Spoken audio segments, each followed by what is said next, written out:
What's up, everybody? Welcome back. Once again, we're back.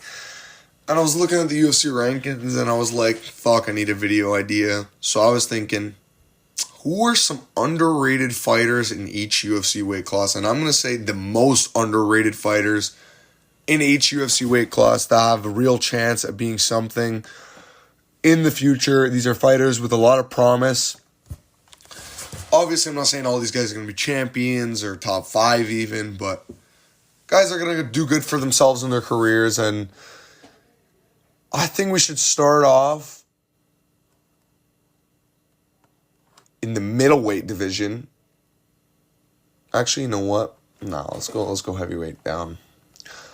At heavyweight, my Dominican boy, Waldo Cortez Acosta. His last fight was not Despain, bro. It was Span. Dude, even the UFC website isn't updating this guy's fucking fights. What a joke of a billion-dollar company. But, regardless, Waldo destroyed Ryan Spann in his last fight. Looked great. He's a deceptively fast heavyweight. I think he comes from a baseball background, which makes his right hand really quick.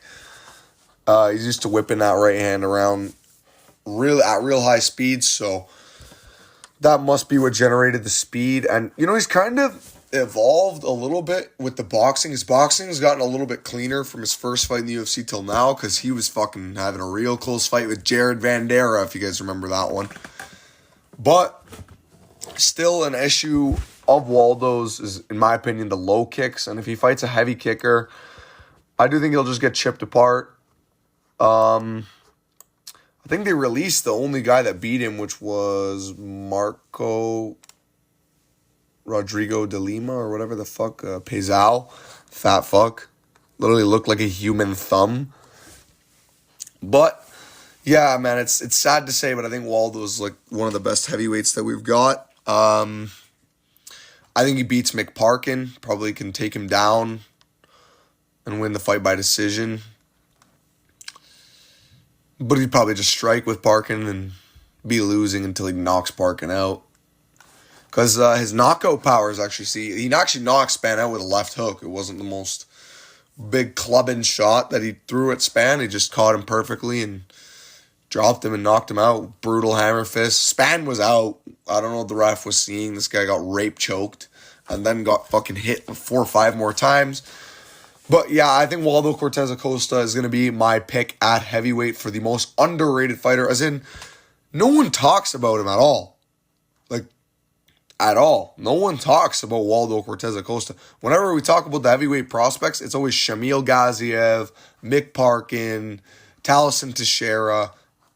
Bro, this guy's like, how many, bro? I think he's 1, 2...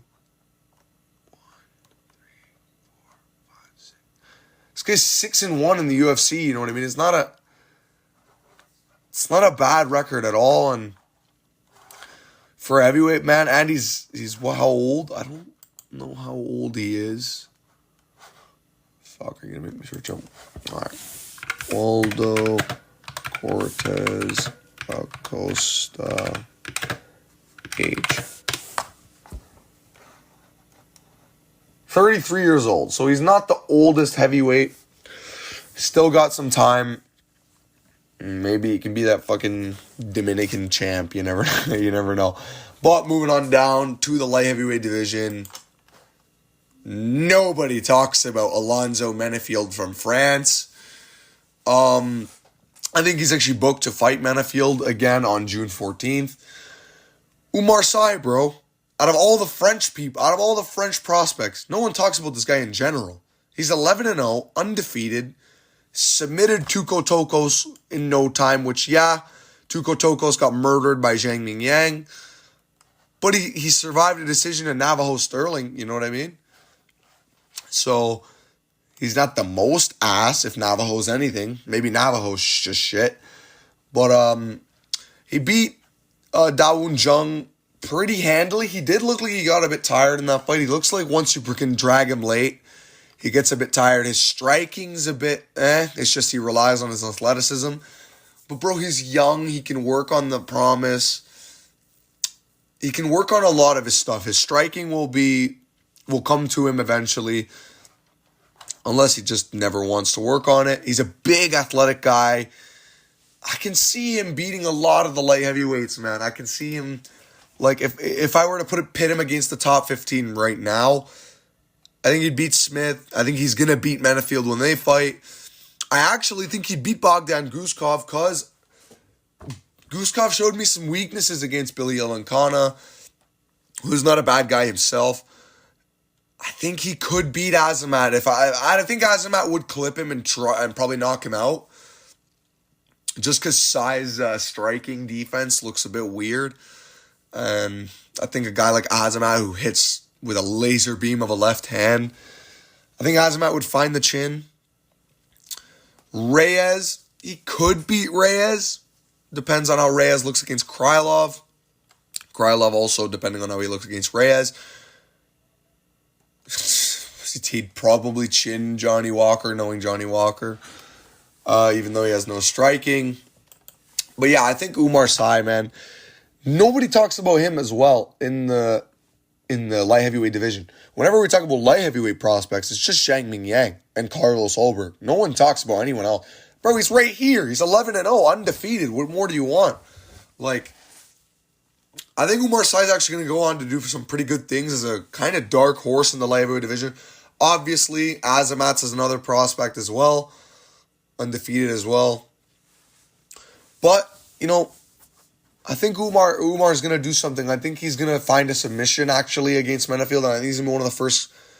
When's the last time Menafield's been submitted? I don't fucking know or care to find out. I think he's going to be one of the first guys to submit Menafield in a long time, or maybe ever. I don't even know. But moving on down to another submission specialist in the middleweight division, Rainier the Diddler de Ridder. De Ridder, man, I knew he was going to submit Kevin Holland. I knew it was a pretty easy pick. Anyone that picked Mr. 4570, you're retarded. He just size-mogged Holland, took him down, took his back, submitted him easily. Actually, kind of easier than Chimaev did, because Holland was able to scramble in the Chimaev fight a lot more. I think the Diddler might beat Bo Nickel, man. I really want to pick him. I think Bo Nickel's going to have a really hard time with De Ridder. And De Ridder actually has sneaky power on the feet. He throws like shit. That's what I mean. This guy is, like Bedtime says, he's a Drickus 2.0. He's just like... And he's fucking built like an absolute orangutan with this arm length. I don't know. His shots come from weird angles, and he has power, dude. I'm not saying he has power just because he dropped GM3. I'm just saying he's got power in his career. He's just shown to have a big club and right. And I think De Ridder's actually going to be able to weather an early storm against Nickel. And if he does lose, he's actually going to look really good in round 3, I have a feeling. But I don't think he's going to lose to Bo Nickel. I'm more leaning towards him to win the fight by submission. Or just kind of out-striking Bo Nickel on the feet, stopping the takedowns, because I don't know if Bo Nickel's going to want to shoot on a guy like De Ridder, because Bo Nickel was scared to shoot on a guy like Craig, which I don't like from Bo Nickel. He's a timid guy. He's a fucking industry plant for the UFC. I think Bo Nickel would get raped by Chimaev if they fight. But regardless, do you see anyone talk about De Ridder? Yeah, here and there, people are talking about him because he's weird and shit, but does anyone talk about him as seriously a good fighter? No. De Ridder's good, man. I promise you he's good. I swear he would submit like a Roman Kopylov, who's fighting Paulo Costa, by the way. Amazing fight that just got made. But I think he would submit like a Roman Kopylov or a Punahele Soriano, or like all these guys that are trying to come up at middleweight. I think against the top guys at middleweight, if you want to go to the top, I think De Ridder can submit a Paulo Costa. Maybe even just out-scramble Brendan's retarded ass to a decision. Maybe, bro, I think he could beat Marvin Vettori pretty easily in a 3-rounder. 5-rounder, a bit harder of a fight. Hernandez, I do think, would melt DeRitter. DeRitter and Delidsey would be interesting. DeRitter would, in my opinion, get killed by Cannonier out cold. But then I think he could beat like a guy like, Adesanya coming off of all of these losses. Maybe we say Adesanya fights like a Barallo and gets submitted. I can see DeRitter after he beats Bo Nickel, fights like a Vittori, fights Adesanya. I could see him submitting Adesanya. Where Adesanya's at right now, we don't know where he's at in his headspace. But man, the Diddler, Rainier DeRitter, he's my pick at middleweight for my really most underrated fighter. But moving on to the main reason y'all clicked on this video, Joaquin Buckley. This guy is literally in the top 6 and no one fucking talks about him. I don't get it. Buckley is really underrated, man. I genuinely think he's a real fucking title threat. I think if Bilal gets past JDM and Buckley gets past like an Usman or an Edwards, I just see Buckley dominating Bilal. I don't know why. I think he's in a nightmare stylistic fight for Bilal. I think he could stop the takedowns. I think he would piece up Bilal on the feet, land big shots. I think Joaquin Buckley is genuinely a fucking title threat in the UFC. And he might actually be the fucking hood champ. Like, I don't know how this guy's turned his career around, obviously, from being middleweight to being now an undefeated, monstrous welterweight. Joaquin Buckley's had an unbelievably inspiring turnaround. And it reminds you, to never quit in your career. And it's like, Buckley's, honestly, I respect Buckley for the grind he's put. Obviously beat Colby's ass. I don't know why they have that as not a win. Man, Joaquin Buckley, and stylistically, he does really good against everyone in the division. I don't think anyone exposes Buckley's weaknesses. I think guys can beat him. I think Sean Brady gives gives Buckley a really hard fight. But then again, if I don't know why I keep saying Bilal. Then again, if Buckley stops Brady's takedowns, Brady's fucked. Brady's actually fucked because this isn't Edwards who backs up and lets you just pressure the shit out of him. No, Buckley's going to be coming at Brady head first and trying to knock him the fuck out. And I can see Buckley knocking him out.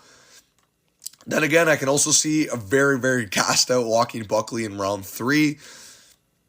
But then again, you also go on to Shavkat. I think Buckley would give Shavkat a very hard fight, but I think Shavkat would melt him with knees to the body in the clinch and would find the chin eventually. Edwards, I think Buckley beats him. Usman, I think Buckley beats him. I think Jack will find Buckley's chin. I think Joaquin destroys Ian Gary. I would have picked him to win in the Buck versus Cuck matchup.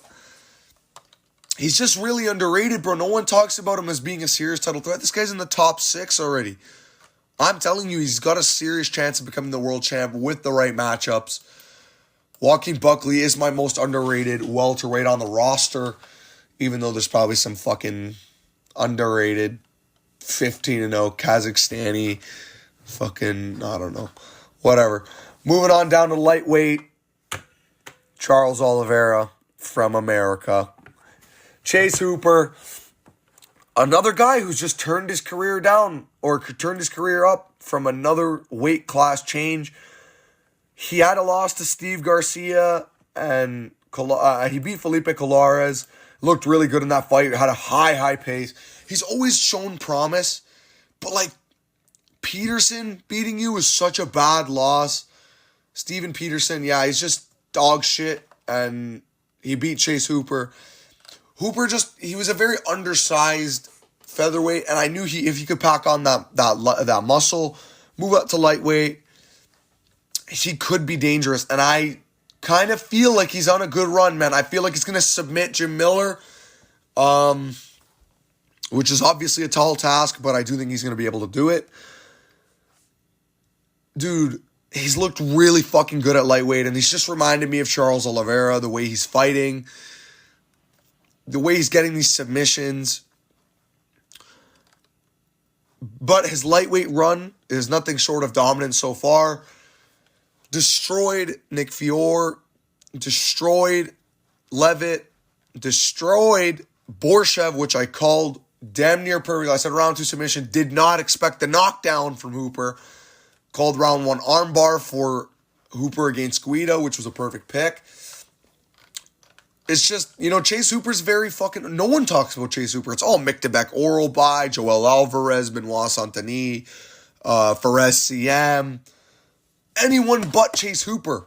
But Chase Hooper, in my opinion, would submit a Fares CM. Even though Fares CM's a warrior, bro, and his fucking knees are made out of rubber because Davis had this guy's knees all over the place and he was fine.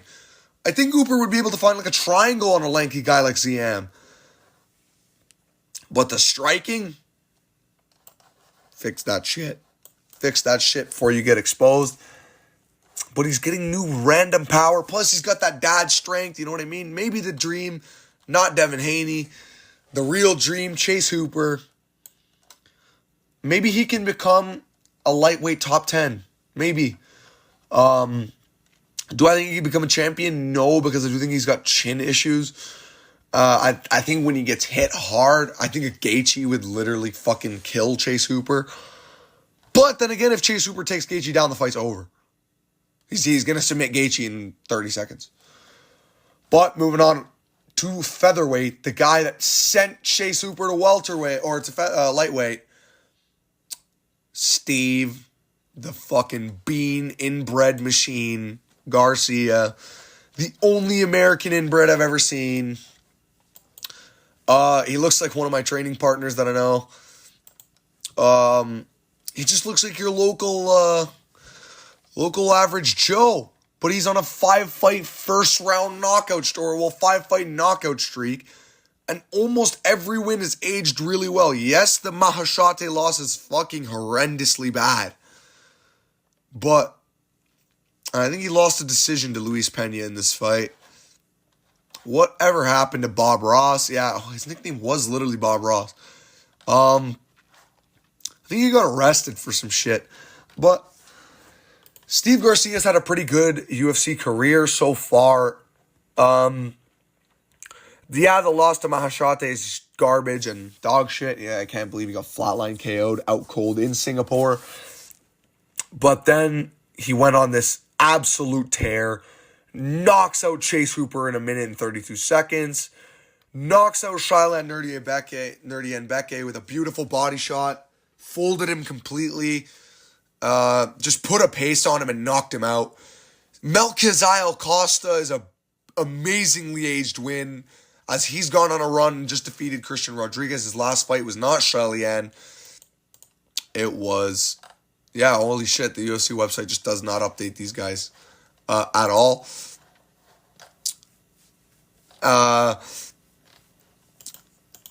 What do you call it? Yeah, so then he melted Melquizael. Then he melted Sung Woo Choi in the first round. And then he melted Kyle Nelson in the first round. He's actually knocking everyone out. Like, knocking them out. He's doing really good. And I think he's very fucking underrated. No one talks about Steve Garcia. And I think if he fought at UFC Seattle, he might have been able to break an old Barboza and knock him out. Which would have been an amazing win on his resume. Hopefully they rebooked that fight. It sucks that he didn't get that fight rebooked. I actually want to watch Steve Garcia fight, which sounds hilarious. No one talks about him. Steve Garcia is actually a pretty promising fighter at featherweight, and he's gonna do some good things. I'm telling you, Steve Garcia is one to watch out for. I'm telling you guys. Moving on down to the bantamweight division. No one talks about this guy, Montel Quick Jackson. This guy killed Damon Blackshear in his last fight. Destroyed Ronnie Yaya in a round. Yeah, he looked kind of ass against Julio Arce, but that win kind of aged good because Julio Arce defeated Daniel Santos, who no one thought he was going to beat. JP Buys losing to, JP Buys' decision isn't the best. But Montel, he finds a way to win, you know what I mean? And yeah, he's not undefeated. Yeah, he's not the brightest star in the world. But in my opinion, an 11-second flatline knockout of... Moments like I'm going to get fucking copyrighted. Never mind. But an 11-second KO of Damon Blackshear, which was brutal, by the way. Stiffed two down the pipe. Sat Blackshear down and out cold. That win is a beautiful win. Against the top 15, I think he could do some decent things. I think he would destroy an Amian Zahabi. I think he would beat... I think he would go to a very fucking close fight with McGee. I think he would beat a Kyler Phillips. Sadly, lose to an Aldo. I think he would beat a Batista. I think he could do good against a Cejudo, good against a Font, good against Farah. Maybe if it's a 3-rounder, beat Vera. I think Song would knock him out. Figueiredo would probably submit him with a guillotine.